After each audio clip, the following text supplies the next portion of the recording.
बिस्मिल्लाहिर्रहमानिर्रहीम अस्सलाम वालेकुम व्यूअर्स। उम्मीद है आप सब खैरियत से होंगे। मैं हूं आपकी होस्ट मुकद्दर शफ़क़त और आज हम करने जा रहे हैं एपिसोड 45 की reading. First of all welcome back to the channel. अगर आप चैनल पर न्यू है तो सबसे पहले चैनल को सब्सक्राइब करो, बेल आइकन को लास्ट में हिट कीजिएगा। ब्रो फर्स्ट ऑफ ऑल तो thanks to all of you, आप इतना प्यार करते हो, आप लोगों को एपिसोड्स इतनी पसंद आ रही है। ज़ाहिर सी बात है आपको मेरी वॉइस पसंद आ रही है और आपको राइटर का लिखने का अंदाज़ पसंद आ रहा है, तो थैंक यू सो मच। तो नावल नेम कल्बेज़र इस कलम एमी राइट्स उर्दू नावल आर्chiव शुरू करते हैं आज के एपिसोड को। पर खुदा क्या सोचा फिर तुम लोगों ने वेकेशन के बारे में? कहाँ जाने का इरादा है? कुमार साहब की बात पर उमर लाजवाब सा हुआ था। इस बारे में वो कोई इरादा नहीं रखता था। बाबा सोचा नहीं, अभी मैंने मुख्तसर सा जवाब देते इसने जैसे बात ख़त्म करना चाहिए। तो ईमान बेटी से पूछ लो, जहाँ वो जाना चाहे वहाँ का प्लान बना लो। वहाँ साहब ने आपकी बार ईमान को देखा तो वो उमर को देखने लगी। मुझे कोई खास जगह नहीं पसंद, जहाँ उमर ले जाएं।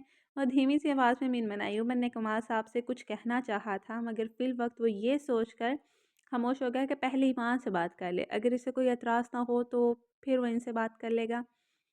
कैसा लगा था फिर सरप्राइज़? नाश्ते से फारिग होकर वो दोनों आगे पीछे कमरे में दाखिल हुए तो उमर की नज़र बेड पर पड़े ईमान के स्त्री शुदा नए जोड़े पर जा ठहरी। लम्हा भर को ठटकते से अचानक से याद आया था। ईमान ने मुड़कर नाराज़ नज़रों से उमर को देखा था। चेहरे पर नागवारी के तासरात उन ड्रेसेस के सरप्राइज़ के हवाले से उतरे थे। उमर इसके चेहरे पर छाई नाराज़गी को देखकर उलझन में पड़ा था। व्हाट? इसने ईमान की अदम इत्मीनान से भरी नज़रों को देखते हुए ना समझी के आलम में पूछा था। सारे का मतलब का सारा नहीं होता। ईमान ने मध्यम आवाज़ में वजाहत देने की कोई, सारे का मतलब सारा ही होता है बेगम साहिबा। उमर भी इसके रमज़ों में कहीं बात समझ गया था। सारे के सारे सूट नहीं चाहिए थे, ईमान ने नाराज़गी से कहा था। मैंने सिर्फ वही मंगवाए थे जो तुम्हें पसंद आए थे। उमर ने इसकी नाराज़गी को नज़रअंदाज करते हुए कहा, तुमने खुद कहा था सारे सूट पसंद है तो मैंने वही मंगवा लिए। मैंने सिर्फ उन ड्रेसेस की बात की थी जो मुझे पसंद आए थे। ये कब कहा था कि जितने ट्राई किए वो सारे मंगवा ले? वो नाराज़गी से बोली। ये तुम औरतें कभी खुश नहीं हो सकती। ड्रेस ले दो तो मसला, ना लेकर दो तो मसला, कम ले दो तो मसला, ज़्यादा ले दो तो मसला। आखिर तुम औरतें चाहती क्या हो? उमर तो इसकी बात को सुनते ही बेहद झुंझला सा गया था। पहली बात यह कि मैं जवान लड़की हूँ, अभी औरत नहीं हूँ, ईमान ने गुस्से और हल्की सी बेचैनी के साथ कहा था। और दूसरी बात, मुझे इतने मसाइल नहीं है, सिर्फ चंद एक ड्रेस खरीदने थे, मगर ये तो नहीं कहा था कि सारी शॉप उठाकर घर ले आए। ईमान कुछ तलखी और चिड़चिड़ेपन से बोली थी। और मैंने इसकी बात को नज़रअंदाज करता अपनी मतलूबा फ़ाइल ढूंढने लग गया था जो वो लेने आया था। जनाब मैं आपसे बात कर रही हूँ। जी जनाब मैं सुन रहा हूँ। ईमान के सतह से लहजे में मुखातिब करने पर वह इसकी जानिब बढ़ते शरारत से बोला, तो बताएं मोहतरमा अब क्या प्रॉब्लम है? मुझे वो सारी ड्रेसेस नहीं चाहिए। तो ये कि जो मुझे चाहिए था वो मैंने रख लिए, बाकी वापस भिजवा दें। इम्पॉसिबल। तो फिर ठीक है, किसी ज़रूरतमंद में तकसीम कर दें, क्योंकि मैं एक कफ़ायतशार लड़की हूँ, इतनी ड्रेस नहीं लूँगी। ईमान के रसाने से कहने पर उमर का मिजाज बिगड़ा था। ज़्यादा शोहा होने की ज़रूरत नहीं है, वो सारे ड्रेसेस मैंने खास तुम्हारे लिए मंगवाए हैं और तुम ही पहनोगी। ईमान की बात को नज़रअंदाज करते इसने अपना हुक्म जारी किया, कोई ज़बरदस्ती है क्या? कहा ना मुझे वो सारी ड्रेसेस नहीं चाहिए। ना चाहते भी इसकी आवाज़ तेज़ होती थी। चेहरे पर बेजारी यहाँ होने लगी थी। कितने ड्रेसेस रखे तुमने? उमर ने कुछ सोचते पूछा। हर कोई लड़की थी ना करते भी आधे से ज़्यादा तो रख ही लिए होंगे। इसने अंदाज़ा लगाया था। 4? सिर्फ 4? उमर ने बेयकीनी से सामने खड़ी अपनी बेगम को देखा था जो सच में कफ़ायतशारी के झंडे गाड़ने वाली रस्म रखे हुए थी। काफ़ी हैं, पहले भी आपने शॉपिंग करवाई थी, उनको मिलाकर कुल 8 से 9 सूट हो गए हैं, जो मेरी ज़रूरत को आसानी से पूरा करते हैं। इसने जिस कदर बेफ़िक्री से कहा था, दूसरी जानब उमर उतना ही फ़िक्रमंद हुआ था। वो अजीब तासर चेहरे पर लाए ईमान को घूर रहा था, जो अब अपना बेड पर रखा सूट बड़ी दिलचस्पी से देखने में मसरूफ़ थी। ऐसे क्यों देख रहे हैं आप? ईमान ने इसकी नज़रों को खुद पर महसूस करते हफ़ीफ़ सी आवाज़ में कहा था, तुम्हारी बात डाइजेस्ट करने की कोशिश करो। मतलब ये कि कहाँ से आई हो तुम? कहाँ से आई हो तुम? जहाँ तक मैंने सुना है लड़कियों को जितनी भी शॉपिंग करवा दो ये तो मर कर भी नहीं कहेंगी कि ड्रेस काफ़ी होंगे। वो मशकूक नज़रों से ईमान को देखते बोला था, जबकि इसकी बात पर ईमान बेसाता हंसी थी। हजम कर लें क्योंकि मैं ऐसी ही हूँ, तुम वाकई में नमूना हो। उमर मुँह में भड़बड़ाते बोला तो ईमान ने गुस्से से घूर कर देखा था। कितनी बार कहा मुझे इस नाम से मत पुकारा करें? वो माथे पर तेवड़ियाँ डालते बोली, हरकतें देखी हैं तुमने अपनी? सोचा था खुद पर हाथ तंग रखने वाला आदमी हूँ तो बीवी शाहर्ज मिल जाएगी। और ऐसे लाइफ बैलेंस हो जाएगी। मगर यहाँ तो एक शेर है तो दूसरा सवा शेर निकला।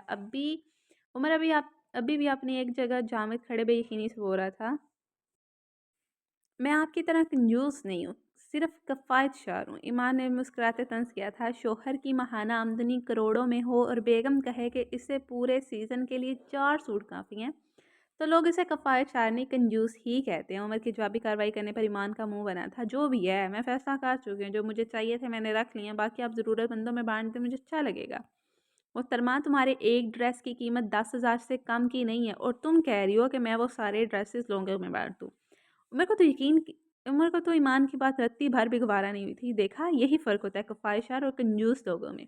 मैं फ़राग दिली से अपने जोड़े देने को तैयार हूँ, मगर आपका तो कलेजा मुँह को आ रहा है। ईमान ने भी मौका हाथ से जाने दिए बगैर फिर से उमर पर तंज़ किया था। ज़ाहिर है हाथ तो पड़ेगा ना कलेजों को। अपनी कमाई से फ़राग दिली का मुज़ाहरा करना तो पता चलेगा तुम्हें कि कैसे मुँह को दिल आता है। दिल मुँह को आता है। उमर को तो ईमान की बात सुनते ही घबराहट होने लगी, तो वो एकदम से इज़्तिराबी कैफ़ियत में मुबतला हुआ था। इसीलिए कह रही थी कि ड्रेसेस वापस करवा दें, ताकि आपके पैसे आपको वापस मिल जाए। कम से कम दिल तो मुँह को नहीं आएगा ना। तौबा तौबा, कैसे शख्स हैं, अल्लाह की महलूक पर हर्ज करते जान जा रही है। वो मुँह ही मुँह में मनमनाती कानों को हाथ लगाने लगी थी। वो दोनों इस वक्त एक दूसरे के मद्दे मुकाबल खड़े सख्त तेवली एक दूसरे पर भरपूर गोलाबारी कर रहे थे। क्या कहा तुमने? ईमान की मनमनाहट में कही बात भी उमर सुन चुका था। तभी आईब्रो उचकाते कड़े तेवर लिए पूछने लगा, मैं कह रही हूँ कि खुदा जाने इतने ड्रेसेस आपने खरीद कैसे लिए? दिल नहीं डोला आपका? तुम मेरी नीयत पर शक कर रही हो। शक नहीं कर रही, आपकी आदत से परे की जाने वाली हरकत को सहन नहीं कर पा रही। तुम मेरे बारे में ऐसा सोचती हो? मैंने माथे पर बैठ डालते ईमान को देखा। जी हाँ, तो सोचती रहो, मुझे परवाह नहीं।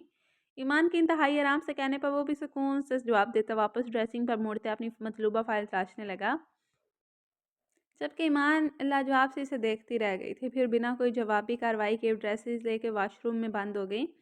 उमर भी लाभ बेंचेस की पुष्ट को घूरता अपने मतलूबा सामान लेकर कमरे से निकल गया। हेलो फ्रेंड, मोमिन किचन में दाखिल हुआ तो इसके सामने मियाँ खड़ी नजर आई, जो अपने सामने शेल्फ पर ढेरों सब्जियां फैलाई ने कटिंग बोर्ड पर रखकर काटती शायद हानि को कुकिंग में हेल्प कर रही थी, जो खुद एक तरफ को डायरी में मुंह दिए चेहरे के रंग बिरंगे जाविये बनाते कोई समझ नहीं पा रही थी। हेलो, मोमिन को देखते मियाँ मुस्कुराकर बोली, मदद चाहिए तो बंदा पेशे खिदमत है। मोमिन इन दोनों का एक नज़र जायज़ा लेते बोला, हाँ हाँ यहाँ आओ। अभी मियाँ नफ़ी में सर हिलाते इनकार करने ही लगी, ठीक है। हानि ने से एक हाथ से इशारा करते बिला झिझक अपने जाने बोला। मोमिन का चेहरा एकदम से फीका पड़ा था। ये ऑफर महदूद मुद्दत के लिए थी, ये वक्त निकल चुका है, इसलिए खुद करो जो भी करना है। हानि को देखते मोमिन सख्ती से बोला था तो इसने डायरी से चेहरा हटाते घूर कर मोमिन को देखा। फिर यहाँ से शराफत के साथ रुखसत हो जाएं, हम कर लेंगे खुद ही। हानि भी लहजे में सख्ती घोलते बोली। मियाँ तो इन दोनों के दरमियान में खड़ी कभी हानि को देखती तो कभी मोमिन को, जो एक दूसरे को सख्त निगाहों से घूरी जा रहे थे। अभी मोमिन इसे कोई सह जवाब देता कि ईमान भी ज़ेरेला कुछ बड़बड़ाते किचन में दाखिल हुई। वो तीनों चौंक कर इसे देखने लगे, जिसका चेहरा गुस्से से लाल हो रहा था। तेज कदम उठाते वो मियाँ के करीब आई और इसके हाथ से छुरी झिपटने वाले अंदाज में लेती सारा गुस्सा सामने पड़ी कटी सब्जियों पर टक टक करके इन्हें मजीद काटते उतारने लगे। मोमिन, हानी और मियाँ तो खामोश से इसे देख रहे थे, जो न जाने मुंह में बड़बड़ाते किसको सुलवाते सुना रही थी। छड़ी से कट छुरी से कटी हुई सब्जियों का ही वो गुस्से में अब कुछ उम्र निकाल चुकी थी। आप ठीक हैं? मोमिन इसे देखते धीमा सा बोला तो वह जैसे इंतजार में बैठी थी एकदम से फटी पड़ी। मियाँ और मोमिन ने बेसाख्ता 2 कदम पीछे को लिए थे। भाभी जान के तेवर हाथ से सत से मालूम किए थे कि क्या मालूम गुस्से में वो सब्जियों की तरह इन दोनों का भी कुछ उम्र निकाल दे। तुम्हारा भाई खुद को समझता क्या है? ईमान तकरीबन गुस्से से चीखी थी। मैं कोई कठपुतली हूँ जहाँ चाहा चला लिया? हुआ क्या है? मियाँ ने डरते डरते पूछा। ईमान ने छुरी स्लेब पर पटे थे हाथ कमर पर बांधते इन तीनों को बेबसी से देखा था। क्या तुम लोगों का कबाई कोई अच्छी बात नहीं कर सकता सिवाय किसी का दिल जलाने के? ईमान के दबे दबे लहजे में कहने पर मोमिन और हानी ने एक साथ नफी में सा हिलाया। समझते क्या है खुद को? ईमान बेबस होते बोले। बीजान के मुताबिक तो वो खुद को नवाब ऑफ कालाबाद समझते हैं। हानी के मुस्कुराते मिन मना कर कहने पर मोमिन ने लब दबाते हंसी रोकी थी। मेरी बात सुनो, मैं तंग आ गई। ईमान सरदाह भरते बोली, इतनी जल्दी? मोमिन हैरत से बोला, हाँ, मैं सड़े करेले के साथ नहीं रह सकती, जिसे तंज करने और हर वक्त रोब झाड़ने के अलावा कुछ नहीं आता। ज़रा सा भी जो ये बंदा मुस्कुरा दे। ईमान ने अंगूठे और उंगली को जोड़कर जैसे मिकदार बता रही थी। मुस्कुराने का तो ऑप्शन ही नहीं। हानि बुरा सा मुंह बनाते बोली, मुझे नहीं पता। कोई हल ढूँढो, जब तक ये मुस्कुरा कर मुझसे बात नहीं करेंगे मैं नहीं जाने वाली कमरे में। अच्छा पानी पियो, यहाँ बैठो। मियाँ पानी का गिलास ईमान के हाथ में थमाते ही इसे तसल्ली देने लगी। लड़ाई हुई है क्या? मियाँ ने इस्तफसार किया। मुझे कंजूस कह रहे थे, खुद का जैसे पता ही नहीं। ईमान लबों से पानी का गिलास हटाते फिर से बड़बड़ाई। अच्छा भाभी रिलैक्स, आप मुझे बताएँ हुआ क्या है? मोमिन भी डाइनिंग की कुर्सी घसीटता ईमान के मुकाबले बैठा था। ईमान ने खामोश नज़रों से मोमिन को देखा था, फिर अपने मिसाइल उँगलियों पर गिनने लगी। नंबर 1, मुस्कुराते नहीं। मैं ऐसे शख्स के साथ गुज़ारा कैसे करूँगी जो हर वक़्त स्ट्रेस फेस रखता है, स्ट्रेट फेस रखता हो। बड़ी से बड़ी बात का तो नहीं हँसेगा जनाब।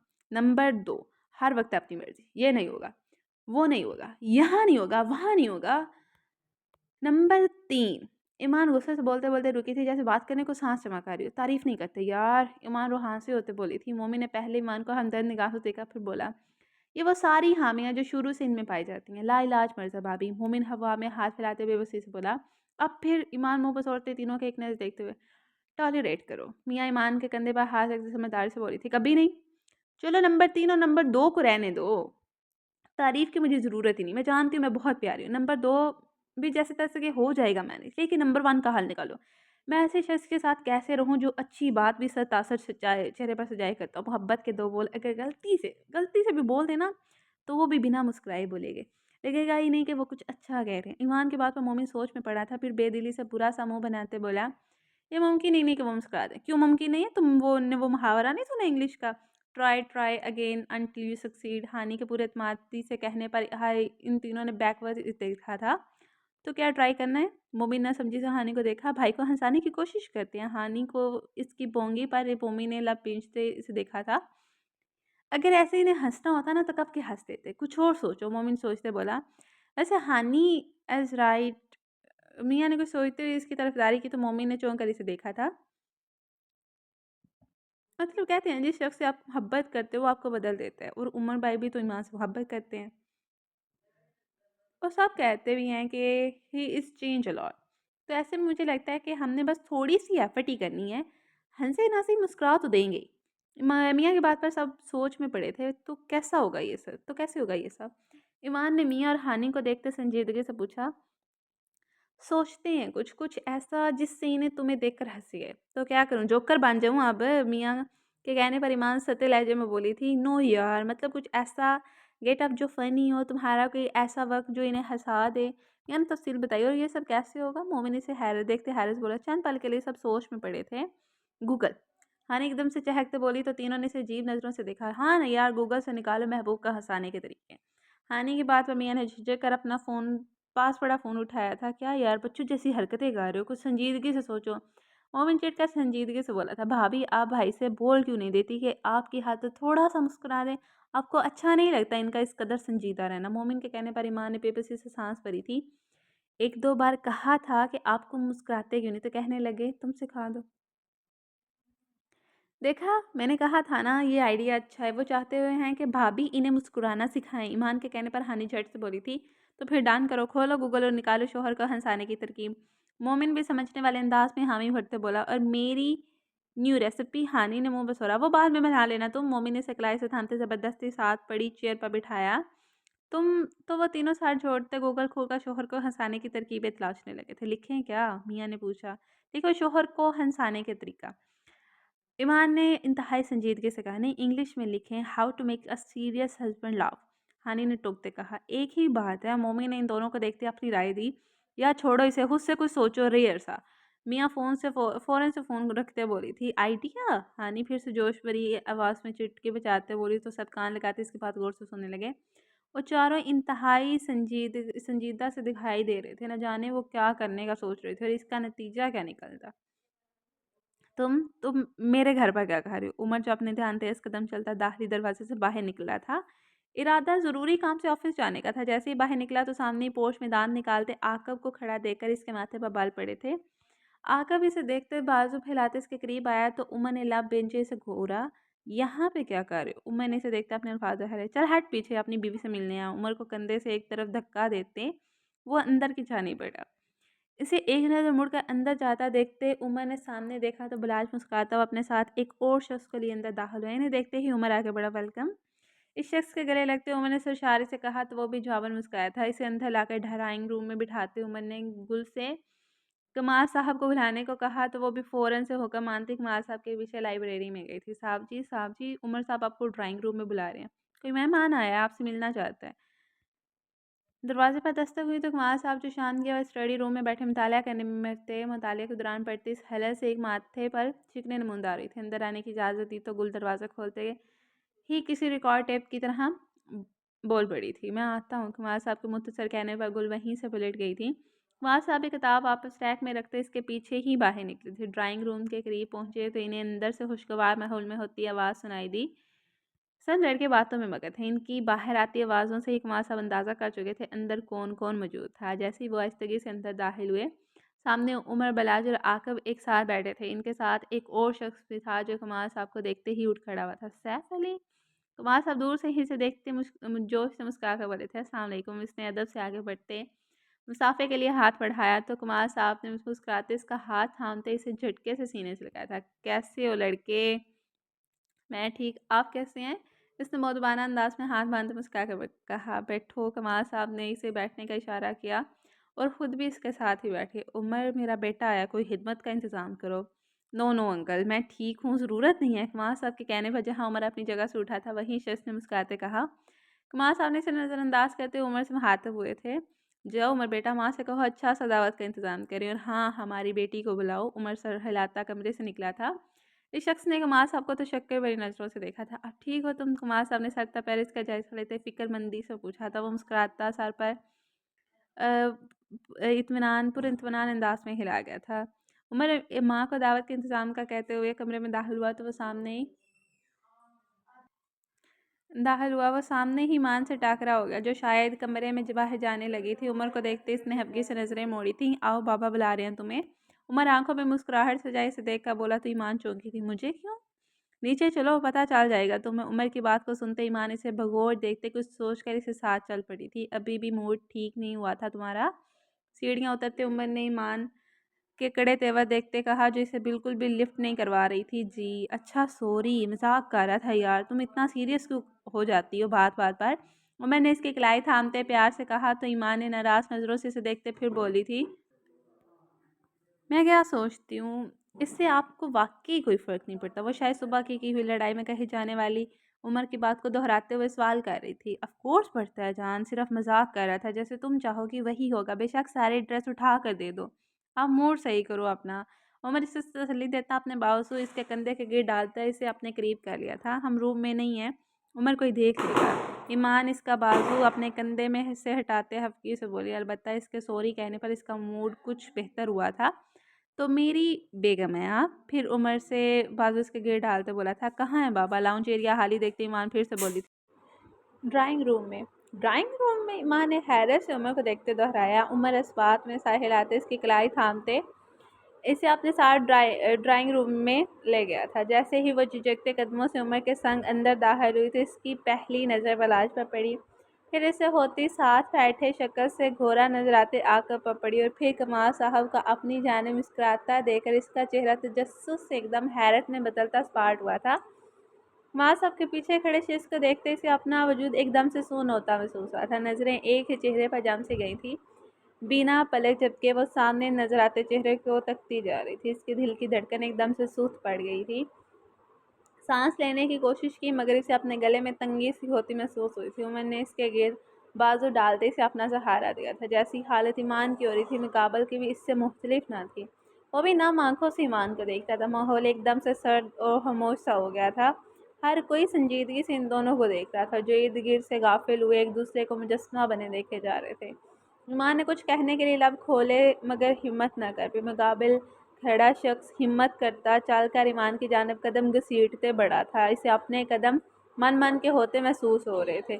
चलाता हुआ वो ईमान के बिल्कुल सामने आ रुका था। इस शख्स की आंखों से आंसू के जब्त के बावजूद छलक गए थे जबकि ईमान की आंखों में अजीब सा सर तासली से देखी जा रही। शायद इसे एकदम से अपने सामने देखकर ईमान को यकीन नहीं हो रहा था। ओके नाज़रीन, हमारी आज की एपिसोड होती है भैया का तम। मगर यार सोचने वाली बात है, वो है कौन?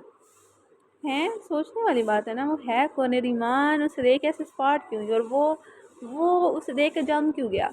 तो देखते हैं नेक्स्ट एपिसोड में क्या होता है। राइटर ने ऐसा कौन सा नया शोशा और नया सरप्राइज, नया वो क्या कहते हैं, ट्विस्ट और सस्पेंस छोड़ा है ना, तो वो तो राइटर को पूछेंगे। अब ब्रो पूछो आप लोग भी कमेंट्स में, मैं भी पर्सनली जाके पूछूंगी कि क्या रखे है आगे। तो वैसे बताना तो उन्होंने मुझे एपिसोड देते हुए या कि एपिसोड पढ़ो तुम्हें खुद पता चल जाए।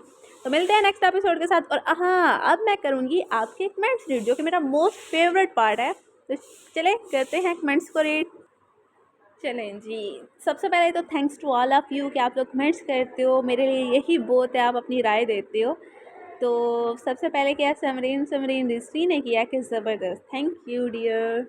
आगे मोहसिन रज़ा ने किया वैसम awesome, thank you, most welcome and player is all mine sir. Areeba Raza ने किया amazing episode, thank you so much. Neha ने क्या I am the first, oh my god. Okay तो bro welcome and most welcome, उसके बाद थैंक्स कि आप first हो एंड कंग्रेचुलेशंस कि आप फर्स्ट हो। आगे शबनम ने किया शुक्रिया, मोस्ट वेलकम। आगे शमात ने किया nice episode, thank you. Mahvish Raja ने किया today ep was too much fascinating. Momin and Mia, Momin is such a naughty yet lovable trouble maker, of course यार उसकी पर्सनैलिटी कैसी है। आगे नई मेमन ने किया है कि thank you, most welcome, player is all mine. आगे किया है कि मिस्टर हमाद ने किया है लास्ट एपी कब अपलोड करेंगे आप। है ब्रो, वैसे तो नॉवल अभी स्टार्टअप पे ही है, मेरे ख्याल में तो स्टार्ट पे ही जा रहा है, अभी मिड होगा, अभी कहीं जाके, अभी तो शादी हुई है, अभी दूसरों की होनी है, फिर उनके बच्चे होने हैं, बच्चे होंगे, फिर कुछ और भी सोचा जाएगा, या पता बच्चों की शादियां भी करवाएं जाए, बहुत लंबा प्रोसेस होता है। अभी तो स्टार्ट हुआ है, अभी इंजॉय करो, पहले ही लास्ट एपिसोड पे पहुंच गए हैं। आगे मिठा मलिक ने किया है कि लव का पेज है, हार्ट पेज है, थैंक यू ब्रो, मेरी तरफ से भी सेम वाले हार्ट। मानो शकील ने कहा है कि thanks, great episode, great work novel, बस अब मोमिन को भी मियाँ का दूल्हा बना दो इंशाल्लाह सून। ये मेरी दिली ख्वाहिश है, मगर राइटर के हाथों में वो कब करवाती हैं, बाकी इंशाल्लाह जल्दी। ताहिर मेमू ने क्या सीरियस एपी, थैंक यू, ज़बरदस्त। बिलाल ने क्या ज़बरदस्त, thank you bro. Shaikh Shaima ने क्या, आई थिंक सो शाइमा इनका नाम है, आपकी आवाज़ बहुत अच्छी लगती है, नावल सुनने में बोर नहीं होता, थैंक यू ब्रो। मुझे कसम से इस नावल के इस कमेंट का ना बहुत ज़्यादा वेट होता है, मगर तुम लोग कमीनों करते ही नहीं हो। अगर यार बंदा बोल देता है थोड़ा खून ना टेम्पराइज करा देता है कि हाँ जी आपकी वॉइस अच्छी है, मगर ब्रो थैंक यू, आपको मैं स्पेशली जाके कमेंट बॉक्स में ना रिप्लाई करूँगी इंशाल्लाह। तो आगे अबीरा खान ने किया कि nice episode, thanks a lot. Ahmad Ali ने हार्ट एंड स्माइली भेजा, मेरी तरफ से भी हार्ट एंड स्माइली। ओके तो मज़ा आया आज के कमेंट्स रीड करके। तो मिलते हैं नेक्स्ट एपिसोड के साथ, तब तक के लिए अपना ख्याल रखिएगा, अल्लाह हाफिज़, बाय बाय, टाटा। और हाँ, याद से चैनल को सब्सक्राइब करवा दिया करो, बेल आइकन को भी लाजमन हिट कर लिया करो, और लाइक एपिसोड करनी है, कमेंट भी करना है, शेयर भी करना है। ओके माइंड इट, ठीक है। तो मिलते हैं नेक्स्ट एपिसोड के साथ, तब तक के लिए ख्याल रखें अपना।